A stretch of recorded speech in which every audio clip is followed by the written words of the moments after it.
Hey guys, what's up? It's me, Ida. Welcome back to my channel. Today this video is going to be about protein and how, yes, I am protein sensitive and I do have low porosity hair, but I still use proteins in my hair. So this video is in response to some comments that I usually get from time to time asking me why I'm using protein in my hair if I'm protein sensitive and low porosity. If you do have low porosity hair and protein sensitive hair, you still need to use proteins in your hair. It's just that you're going to be sensitive to it because you don't need as much protein in your hair compared to other people. So I want to kind of address that a bit more in this video to explain it, because I definitely understand how it can be very complicated. So I do think that there's different levels to being protein sensitive and having low porosity hair.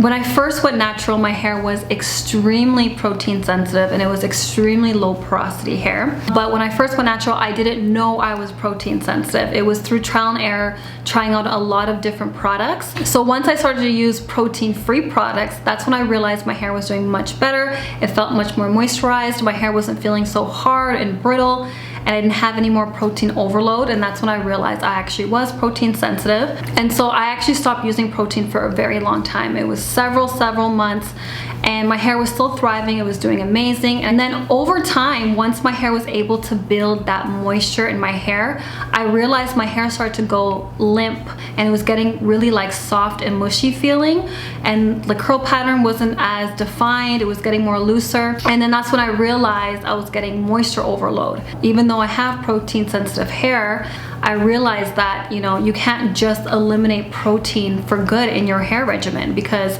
you're gonna eventually need some protein so that you can have the proper protein moisture balance. You have to figure out what protein moisture balance is right for your hair, and once you figure that out, that's when you'll have really healthy, strong hair.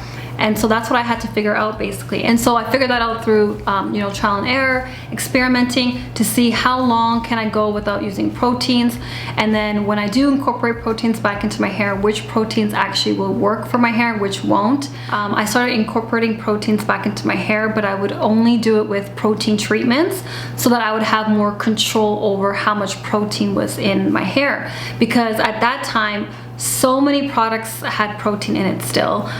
It was very hard to come by protein-free products. So for me, it was easier to just have a whole bunch of protein-free products, but then having protein treatments to just kind of throw in my hair once every month or so. And so in the beginning, I wasn't really adding that much protein treatments in my hair because my hair didn't need that much at that moment. Then I realized, okay, that's not enough, right? Because my hair was getting more moisture overload. And so that's when I realized, okay, Ida, you need to start adding even more protein into your hair.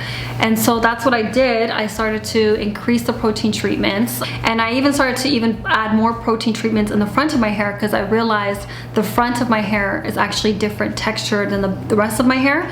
And so because I had finer to medium texture in the front of my hair actually needed a bit more protein. When you have coarse textured hair, you're usually not going to need as much protein compared to someone that has medium or fine textured hair. So that's why I realized I needed to focus more on the front part, because the front part of my hair, not only did I manipulate it so much more with my hands, the texture was more delicate and fine in texture, so I had to add in more strength to that hair, or else the curls would always, you know, loosen up or get damaged, and you know, I'd have to cut it off. And so I always had to make sure to treat different parts of my hair differently. And so with that trial and error, I also realized there were certain proteins that my hair just really did not like at all, and there's some proteins I noticed my hair did like. Like for example, my hair actually does like hydrolyzed wheat protein. It also loves amino acids. So these are proteins that are really small in molecular weight and size. And so the reason why my hair actually liked those proteins much better is that because they were so small, they were able to actually absorb into my hair strands. Compared to the bigger proteins, they would just kind of sit on top of my hair strands and then just coat my hair. And it would make my hair feel really hard and stiff. And it really wouldn't really do much to the hair because it's just sitting on top of it anyways, and then it would block moisture from absorbing into my hair. And so that's when I realized, okay, so I have to figure out which proteins work better for my hair, and then how often will I incorporate it into my hair regimen. And so over time, you're going to get so much better at figuring out which proteins work best for your hair, which ones don't. You're going to have, you know, the products that work for your hair, and then you're going to build your hair regimen around that. And that's gonna work pretty well. And then over time, your hair is gonna probably change again, depending on what you've been doing with your hair. Like for instance, right now, I'm actually using a bit more protein than usual because when my hair is in protective styles for a long period of time, that's when I realized my hair actually needs more protein, because what I do is I put my hair in braids and twists, and I put a whole bunch of moisture in my hair, like butters, leave-in conditioners, and I just kind of like let it sit inside of the wig, and it's just building up a lot of moisture. And you know, when you have your hair in a ponytail or when it's covered, you're able to retain that moisture much better and much longer. And so because of that, I'm still using a lot of, for the most part, protein-free products still. So after a while, my hair definitely gets, you know, moisture overload much more easier because I'm retaining so much more moisture. So I have to start using more products with protein in it, and that's what I've been doing lately too. So I don't just, you know, have protein treatments now. I do have some products, like whether it be a leave-in conditioner or even a butter or even a gel. I'm not afraid to use some of those products that have protein in it because I realize my hair definitely needs a bit more protein. And also too, sometimes I don't want to wait, you know, to do a protein treatment, and I want protein throughout the week. And so that's definitely now an option that I can use for my hair, because my hair definitely needs a bit more protein as well. So it really depends what you've been doing with your hair. And because my hair needed more protein and it was very hard for me to find the right proteins after a while, I wanted to do more experimentation. And so I did try fenugreek, even though I know that it is high in protein. And because of my trial and error, I realized if I use fenugreek on its own, it has way too much protein and my hair definitely does not like it. But if I do combine it with a moisturizing deep conditioner, my hair absolutely loves it so much. It just provides the right amount of protein and moisture for my hair. And because fenugreek has so much amazing benefits and ingredients to it, I really did want to make it work for my hair. And so I even tried making fenugreek out of like a refresher spray or leave-in spray, just for the times where you need a little bit of strength and protein throughout the week and you don't want to do an actual protein treatment. So I absolutely loved, you know, even adding glycerin or anything moisturizing to it, so it's not like too strong of a protein treatment. And because this one actually absorbs more, you know, deeply into the hair strand, since it's like liquid, I have to use this a bit less often because it's actually much stronger. And so even if you're protein sensitive, you can still use some, you know, ingredients that have protein in it, but you just may not be able to use it as often as other people that, you know, don't have protein sensitive hair. And this is me trying out Irish sea moss on my hair as a deep conditioner, and even though it has a lot of protein in it, it also has a lot of other great ingredients to the hair. And so I just wanted to see how my hair would take to it, even though my hair is protein sensitive. You never really truly know unless you try it out. And if I hadn't tried it out, I wouldn't have not known that my hair actually hates sea moss on my hair. It made my hair feel really strong and hard and brittle. And then even after I washed it off and I tried to style my hair, I had so much product buildup because it was very hard to wash off the film that the sea moss produced on my hair. And so I realized not only was it not good for my protein sensitive hair, it definitely was not good for my low porosity hair. And here you'll also see that I've tried aloe vera gel in my hair several times in several different ways. Even though it has protein in it, I wanted to see how it could work for my hair. And when I blended it up and it kind of turned into like a liquidy paste, I noticed that my hair really did not like it. My hair felt super hard and brittle and protein overload instantly. But then when I tried it again, but this time I just used the plant directly on my hair, as like the gel itself, my hair actually liked it as a pre-poo. And I think it's because it didn't absorb all the way and I didn't leave it in for too long. I can only leave it in my hair for like a half an hour and then it will start making my hair feel really hard. But I was able to figure out a way as to how aloe vera gel can work well on my hair. And so again, it's always about trial and error and just figuring out how protein can work for your hair. And here, as you can see, I'm actually also experimenting with flaxseed gel, even though it has protein in it. And if I hadn't experimented with it and tried it out, I would have never known that my hair hates flaxseed gel as well. It made my hair feel really, really hard and brittle. And last but not least, I'm experimenting here with coconut oil. And as you know, coconut oil is not a protein, but it does act like a protein. It has affinity for proteins. And also too, when you use coconut oil on its own, it can definitely solidify in colder temperatures, making your hair feel hard.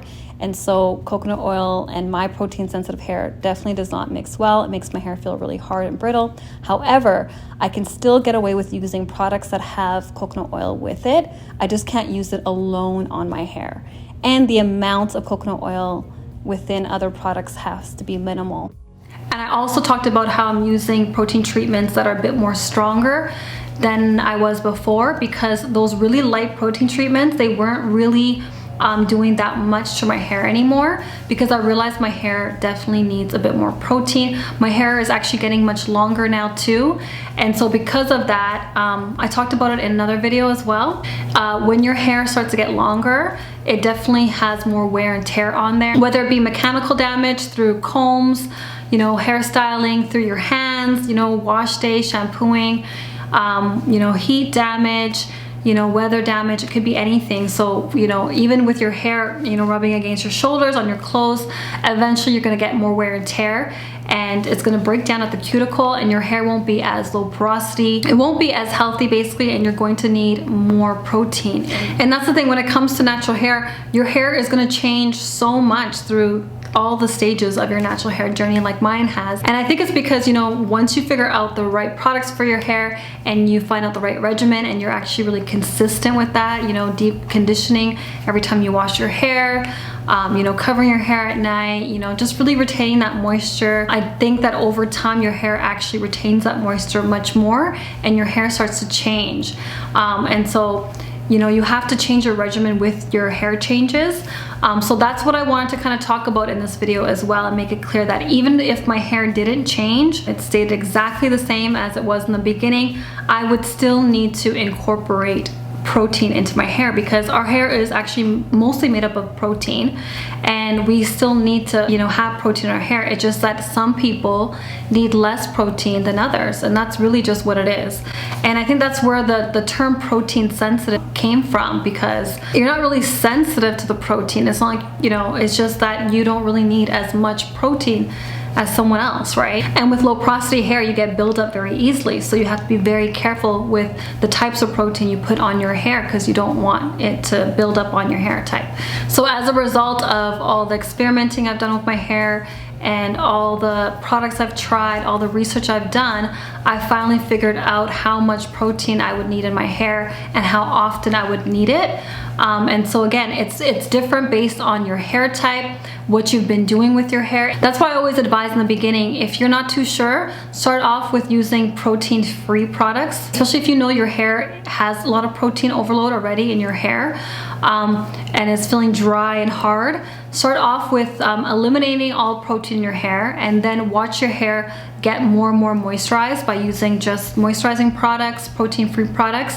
And then once you see your hair is getting a little too soft, that's when you throw in the protein. And you know, you slowly throw that into your hair regimen, so that, you know, you're slowly increasing that strength in your hair until you get to a point where you have a good protein moisture balance. Once you see your hair getting a little too strong and a little too dry, that's when you know you already used too much protein, and you gotta kind of slow down on the protein and increase your intake on moisture. And so you gotta kind of keep, you know, doing that until you figure out the best balance for you. So I hope I didn't make it any more complicated at all. It's really just not like one simple answer, because everyone's hair is going to be different. So I just tried my best to share my hair experience with you guys, so that you guys can, you know, incorporate some of that into your routine, and you may have to adjust it depending on your hair needs. But again, I highly recommend you guys watch my informational videos on protein sensitivity, so that you guys can have a better understanding about it. And I even go into more detail about certain hair types that are more protein sensitive. It does take time to get to that level where you know, don't have to really think about it, and you just kind of do it. My last thing I want to say is that everyone's hair is different. Even if we both have protein sensitive hair, you might be more protein sensitive than I am, or vice versa. And it might just be for this given time, depending on what you've been doing with your hair. So that is all I wanted to share in this video. I hope it was helpful. If you guys have any questions, please leave them in the comments below. I'll definitely go ahead and answer them. Thank you guys so much for watching, and I'll see you guys in my next video. Bye.